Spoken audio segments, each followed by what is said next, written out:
Media, सच सबसे पहले सबसे तेज।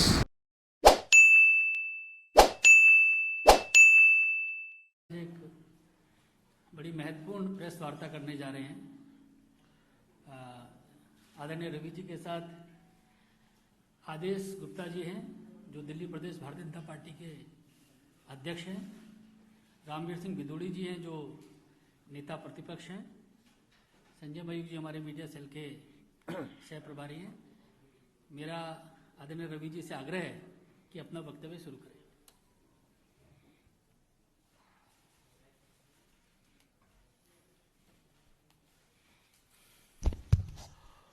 मित्र बलूनी जी, संजय मयूख जी, दिल्ली भाजपा के सम्मानीय अध्यक्ष आदेश जी, विपक्ष के नेता आदरणीय बिदुड़ी जी, मित्रों, आज सही में एक महत्वपूर्ण मुद्दे पर, जो दिल्ली के बारे में है, भारत की राजधानी, आपसे चर्चा करने पार्टी की ओर से आया हूं।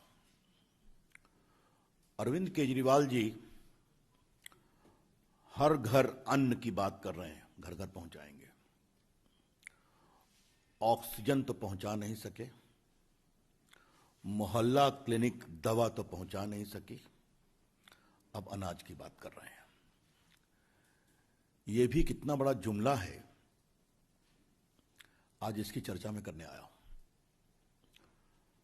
कानूनी रूप से भारत सरकार की नीतियों के अनुरूप में, और वो क्या कर रहे हैं ये भी आपके सामने मैं बताने के लिए आया हूं।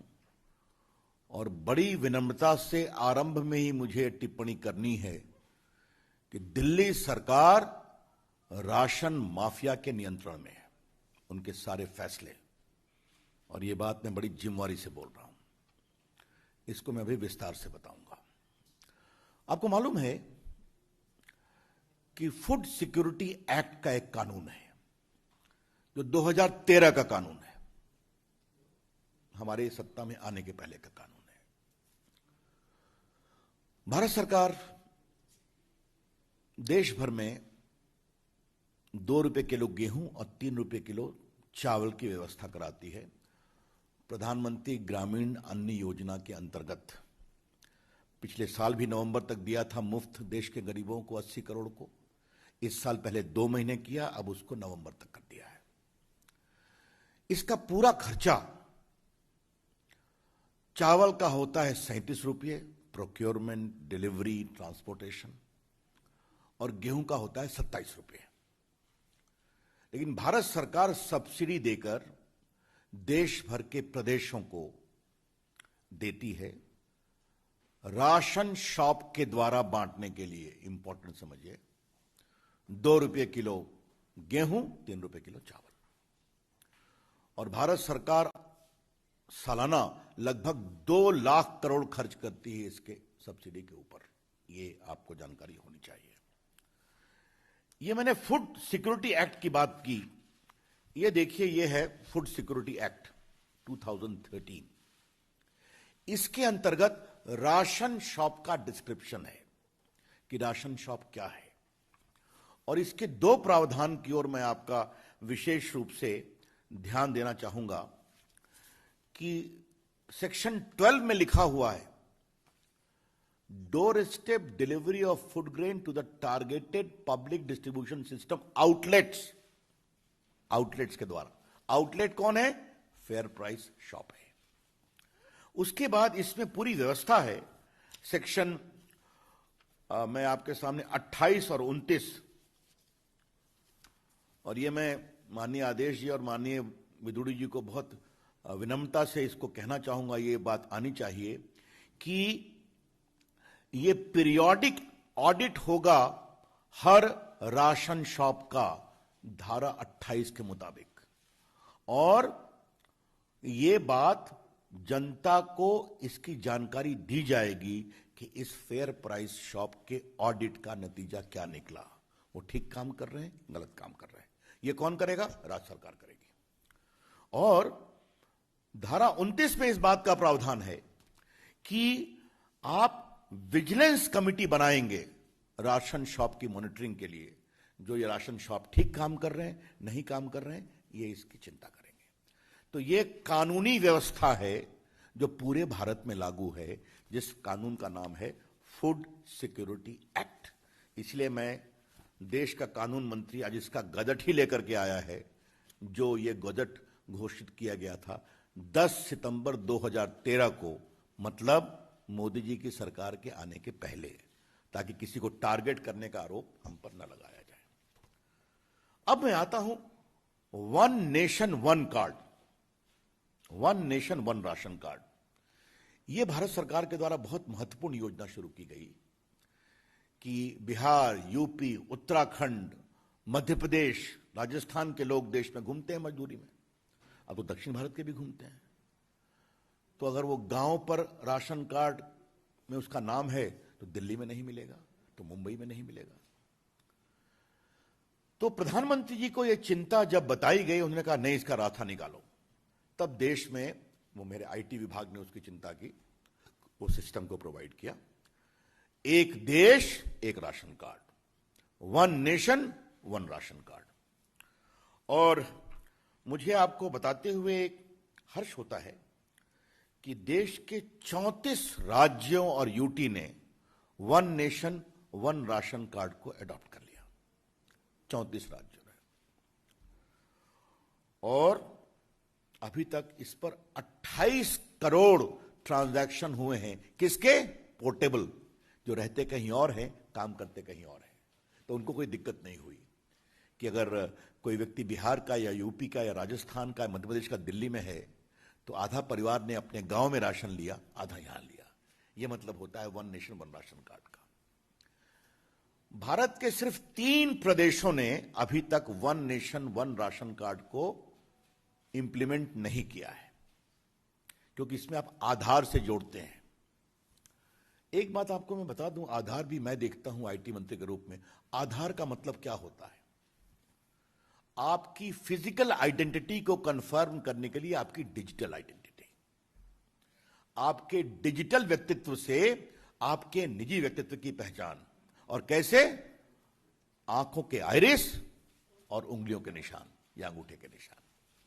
और उसकी कहानी यह है कि आप प्लास्टिक सर्जरी से अपना चेहरा बदल सकते हैं, अपना नाम बदल सकते हैं, लेकिन अपनी आंख की आइरिस और अंगूठे के निशान नहीं बदल सकते।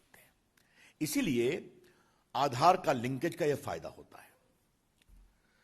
मुझे आपको बताते हुए पीड़ा हो रही है कि 34 राज्यों ने one nation one ration card को फॉलो किया, 3 प्रदेश नहीं किए हैं।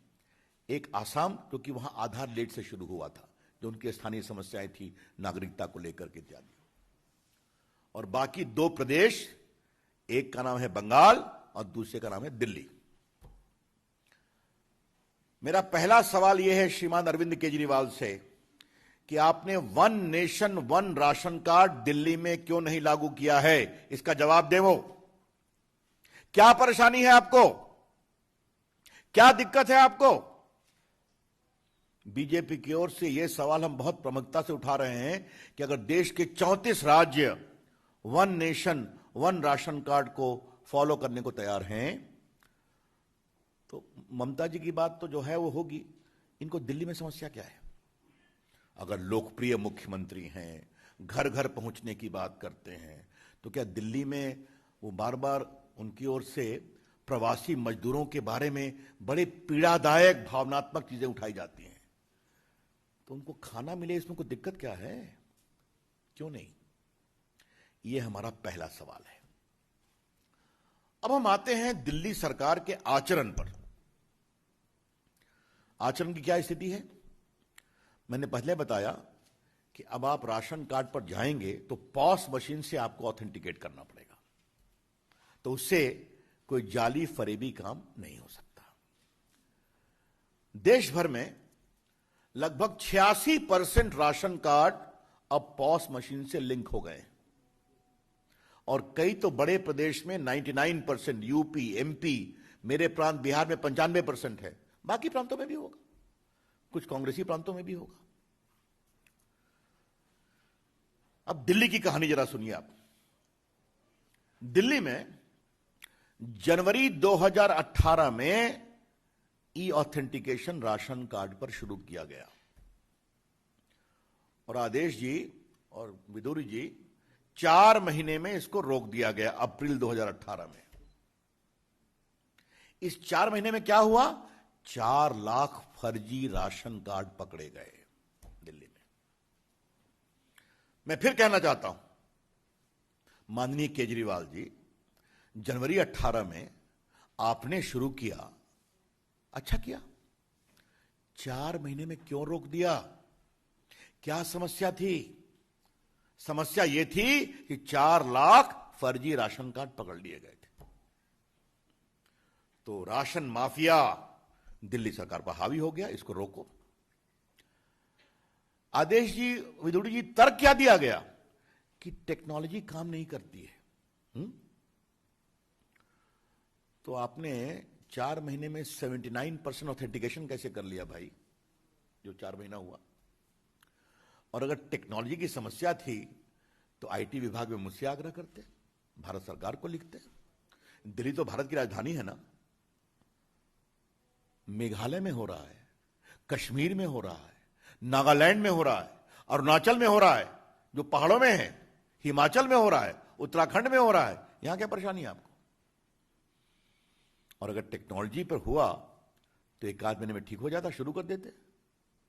अप्रैल 2018 से आज तक आपने ऑथेंटिकेशन पॉस मशीन का दिल्ली के राशन कार्ड की राशन दुकानों में शुरू क्यों नहीं किया?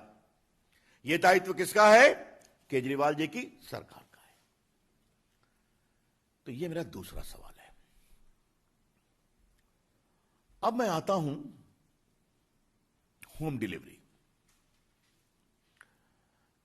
ये होम डिलीवरी देखने में बड़ा अच्छा लगता है, लेकिन थोड़ा इसके अंदर जाइए तो इसमें स्कैम के कितने गोते लगेंगे वही समझ में आ जाएगा। और इसको मैं थोड़ा विस्तार से बताना चाहता हूं। आप जब राशन कार्ड की दुकान पर लेते हैं तो वो मोहल्ले में है, घर के बगल में है, और उसका एक वैधानिक दायित्व इस कानून के अंतर्गत है।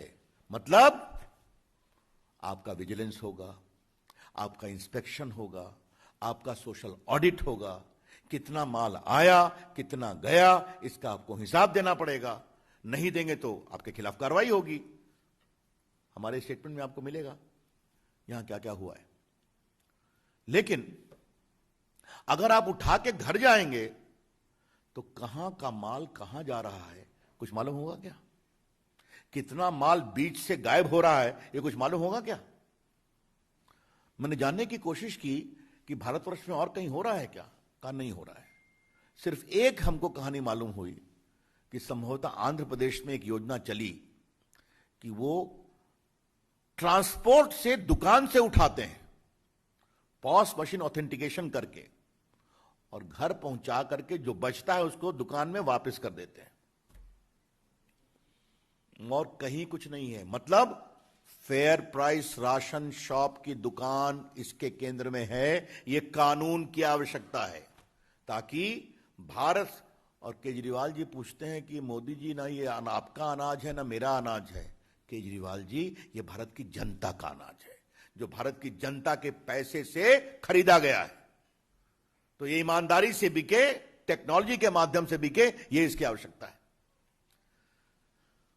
अब आपको हम एक और रोचक इसमें जो बहुत पीड़ादायक है, और मैं अपने दोनों नेताओं को जरूर कहूंगा कि भारत सरकार की ओर से उनसे पूछा गया कि कृपया करके आप बताएंगे कि आपने शेड्यूल कास्ट और शेड्यूल ट्राइब को क्या प्राथमिकता दी है। ये 10 फरवरी 2021 की चिट्ठी है, 10 फरवरी 2021 की, जिसमें भारत सरकार ने आग्रह किया कंज्यूमर अफेयर्स मिनिस्ट्री की ओर से, कृपया करके बताएं कि डायरेक्शन अंडर सेक्शन 38, इसमें भारत सरकार उनको निर्देश दे सकती है, of the national food security act 2030 for maintaining data of SC/ST beneficiary Delhi में। ठीक है, सुनिए आदेश जी, जवाब सुनिए। जवाब है दिल्ली प्रदेश का, not available, not available, not available. क्या मतलब है इसका भाई? दिल्ली में आपके पास यह भी डाटा नहीं है कि कितने हमारे दलित समाज के, कितने हमारे वनवासी समाज के बंधु हैं यहां पर, और उनको आप राशन कार्ड में कितना सहयोग कर रहे हैं? क्या मतलब है इसका? दिल्ली सरकार कैसे चल रही है? हम पार्टी की ओर से इसका जवाब जानना चाहते हैं। तो ना तो आप टेक्नोलॉजी से ऑथेंटिकेशन कराएंगे, 4 लाख का जहां घपला पकड़ा गया तो फिर आप उसको रोक देंगे, भारत सरकार के निर्देश को नहीं मानेंगे, और आप एसटी एससी की भी चिंता नहीं करते हैं, प्रवासी मजदूरों की भी चिंता नहीं करते हैं, और दिल्ली के गरीबों की पात्रता की भी चिंता नहीं करते हैं। तो एक कहावत है ना, आपका चाल चलन कैसा है, तब ना आगे आप कुछ काम करेंगे। तो मैं पूछूंगा केजरीवाल जी, मैंने आपसे क्रमबद्ध आपका चाल चलन रखा है, तो अगर ये आपका चाल चलन है तो किस आधार पर आप कह रहे हैं कि हम घर घर अनाज पहुंचाएंगे? ये हम सवाल उठाना चाहते हैं। तो आप कानून तोड़ना चाहते हैं, आप दिल्ली के गरीब जनता की आंखों में धूल झोंकना चाहते हैं, और खरीद की भारत सरकार ने, पैसा खर्चा किया भारत सरकार ने, कानून के मुताबिक राशन के माध्यम से उसको भेजना है। तो केजरीवाल जी, अगर आपको इतनी ही रुचि है तो आप अपना एक अलग स्कीम बनाकर आइए भारत सरकार के पास, हम सस्ते में अनाज आपको देने की कोशिश करेंगे। और ऐसी बात नहीं है, ये देखिए भारत सरकार की ओर से उनको 3 साल में इतनी चिट्ठियां लिखी गई हैं, ये सब मैं सिर्फ दिखा रहा हूं, आपको विस्तार से बता नहीं रहा हूं। तो अपना स्कीम आप दे दीजिए कि भाई हम प्रधानमंत्री ग्रामीण अन्न योजना के अंतर्गत जो अनाज आता है उसको हम नहीं छुएंगे, अलग से हमारा हृदय बहुत बड़ा है, हम खर्चा करेंगे उसके लिए, हमारी ये योजना है, आप ओके कर दीजिए। तो ये हैं बड़े सवाल, और इसका एक पॉलिटिकल निष्कर्ष क्या है? कोई भी विषय लो, भारत सरकार काम नहीं करने देती। और ये जो मैंने शुरू किया था, मोहल्ला क्लिनिक पर कितना विज्ञापन खर्चा हुआ, कुछ हिसाब पूछा है आपने? कहां गया मोहल्ला क्लिनिक? गरीब आदमी परेशान था। ऑक्सीजन भारत सरकार नहीं देती, बाद में सच्चाई सामने ही, ऑक्सीजन का ऑडिट कराइए, दवाई का वही हाल हुआ, मैंने विस्तार से आपको बताया। तो हर काम भारत सरकार, हम कुछ नहीं करेंगे, हम टीवी में सिर्फ बयान देंगे। ये हैं बड़े सवाल। इसलिए मुझे लगा कि आज ये सारे विषय कानून, फैक्ट के मुताबिक मैं आप सबों के सामने बाकायदे विस्तार से रख दूं, ताकि आज ये सच्चाई सामने आनी चाहिए। ये सच्चाई आनी बहुत जरूरी है। हम फिर विनम्रता से आग्रह करना चाहते हैं, दिल्ली की जनता, उनकी पीड़ा हमारे दिल में है, केंद्र सरकार और हमारी प्रदेश की राष्ट्रीय और प्रदेश की भारतीय जनता पार्टी के दिल में है। उनके अन्न की पीड़ा का समाधान निकले, ये हम, और आज हम भेज रहे हैं। हम दिल्ली में काफी बड़ी संख्या में, मैं आपको बता दूं, भारत सरकार 37,573 टन अनाज दिल्ली के 73 लाख लोगों को हर महीने भेजती है। फिर रिपीट कर रहा हूं, 37,573 टन अनाज दिल्ली के 73 लाख लोगों को हर महीने भेजती है, जिसकी सब्सिडी है 1,163 रुपए, 1,163, जो नेशनल फूड सिक्योरिटी एक्ट के अंतर्गत हम भेजते हैं। तो दिल्ली का हित हमारा है, वो चलेगा।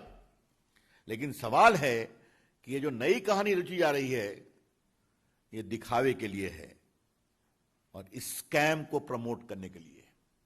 और ये मैं अंतिम बात कह के अपनी बात समाप्त करूंगा। हिसाब कहां से रखोगे भाई? अनाज तो आपके पास है नहीं, आपने अनाज की कोई योजना लाई नहीं, भारत सरकार जो देती है उसी को आप लेबल लगाओ। हमको लेबल से चिंता नहीं है, मोदी जी का लेबल हो या केजरीवाल का लेबल हो। हमें ईमानदारी की चिंता है, हमें प्रामाणिकता की चिंता है, हमें गरीबों के पास अनाज पहुंचे इसकी चिंता है। तो आप कहां से उठाओगे, कैसे पहुंचाओगे भाई, कुछ पता ही रहेगा ना। तो जैसे राशन माफिया ने 4 लाख फेक राशन कार्ड के पकड़े जाने के बाद उनकी आपके ऊपर पकड़ इतनी है आपकी सरकार के ऊपर कि उस कार्यक्रम को स्थगित करा दिया जो पूरे देश में चल रहा है, तो इसमें घपला नहीं हो, इसका कारण क्या है? यह है बड़े सवाल। इसलिए मित्रों, अंत में मुझे पार्टी की ओर से कुछ सवाल पूछने हैं और जिससे मैं कंक्लूड करूंगा, फिर आप मुझसे प्रश्न पूछ सकते हैं। केजरीवाल जी, आप बताएं कि 1 नेशन 1 राशन कार्ड आपने दिल्ली में लागू क्यों नहीं किया? अगर भारत के 34 राज्य लागू कर सकते हैं तो आपको क्या परेशानी है? अगर देश के 28 करोड़ पोर्टेबल ट्रांजैक्शन हो सकते हैं उस पर, तो दिल्ली में जो प्रवासी मजदूर हैं, गरीब हैं, उनके हितों की आप क्यों अनदेखी कर रहे हैं? यह पहला सवाल है। दूसरा सवाल, आप अपने राशन की दुकानों पर ई पॉस मशीन से ऑथेंटिकेशन कब शुरू करेंगे? जो 2018 के अप्रैल में आपने समाप्त किया, अभी तक समाप्त कर रखा है। और तीसरा, केजरीवाल जी, अगर आप में हिम्मत है तो अपना नया प्रस्ताव भारत सरकार को भेजिए कि जो भारत सरकार की इस कानून के अंतर्गत प्रावधान है उसका हम उल्लंघन नहीं करेंगे, फूड सिक्योरिटी एक्ट का। हमारा यह प्रस्ताव है, भारत सरकार खुले मन से उस पर विचार करेगी।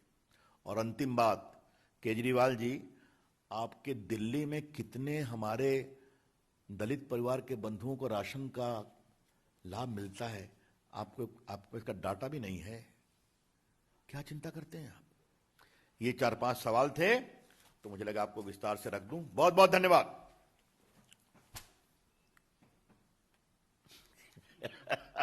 अरे चलो,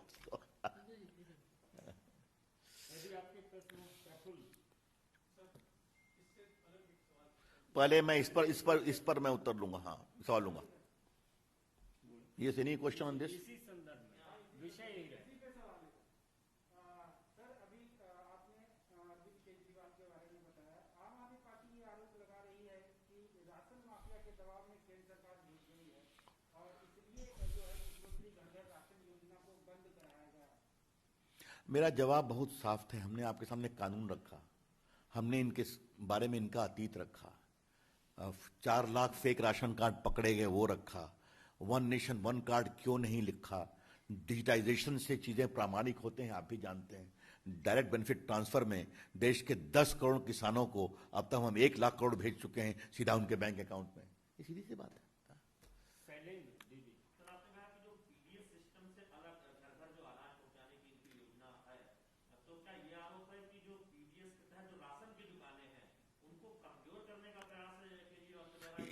मेरे शब्द बहुत थे, अपना प्रस्ताव भेजें। अभी कोई प्रस्ताव नहीं आया है, तो आपकी क्या योजना है यह बताएंगे, या भारत सरकार से जो आपको 1163 करोड़ का अनाज हर महीने जाता है उसी पर खेल खेलेंगे? हाँ, तो उस पर खेल खेलेंगे तो यह कानून रास्ते में है, जिस कानून के बारे में आपको मैंने विस्तार से बताया, ये फूड सिक्योरिटी एक्ट। तो क्या हम इसके प्रावधानों का उल्लंघन करें क्या? और दूसरी बात कि अगर आप इस अनाज को राशन दुकान से बाहर ले जाएंगे तो उसकी प्रामाणिकता, उसकी पारदर्शिता और उसकी जवाबदारी क्या होगी? हाँ, ये सवाल है।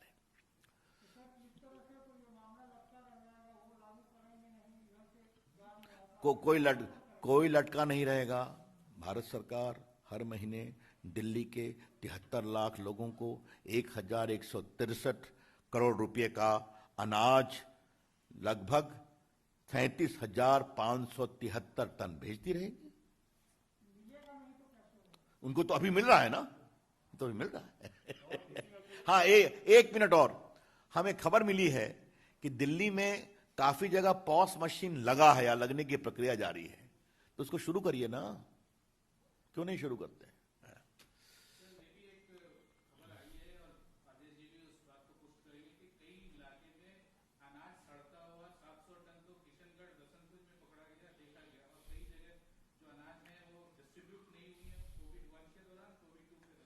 तो ये सवाल मेरी बजाय आदेश जी और विदुर जी उठा रहे हैं ना। देखिए, आप एक बात समझ लीजिए, शासन के नियमों के अनुसार हमारा काम भारत सरकार से भेजना है, उसको बांटना, उसका विजिलेंस करना, उसका ऑडिट करना केजरीवाल जी का काम है, उनकी सरकार का काम है। और कोई सवाल इस पर? एक मिनट, हाँ, और कुछ? अच्छा, ठीक है, that means Delhi is not important. चलिए, हाँ, और कुछ सवाल इस पर? अब I am not suppose to comment upon speculative stories, that's all.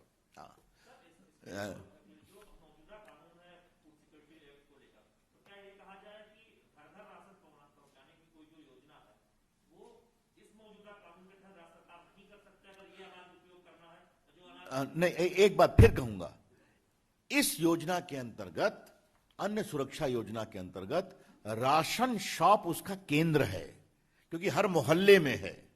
ये राशन की जवाबदारी, किसके यहां गया, किसको मिला, उसका ऑथेंटिकेशन है, कि वो पूरा सिस्टम है। हाँ, ये उसका है। नहीं, एक मिनट, और इस पर कोई सवाल नहीं? चलिए, बोलिए साहब। देखिए, मुझे इस पर दो बातें कहनी है।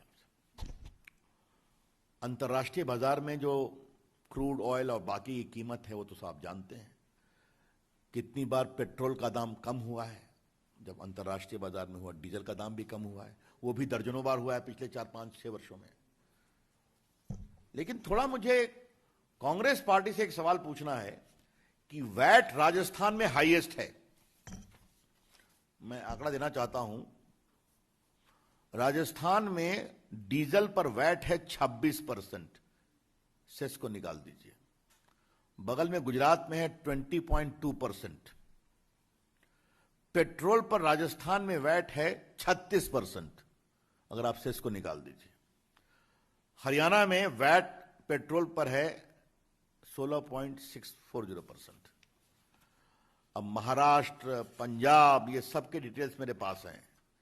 तो जो मुझसे सवाल पूछ रहे हैं, तो अंतर्राष्ट्रीय क्रूड पॉइंट तो अपनी जगह है, थोड़ा अपने प्रदेशों से वैट को तो कम करवा दें, तो राहत तो मिलेगी ना।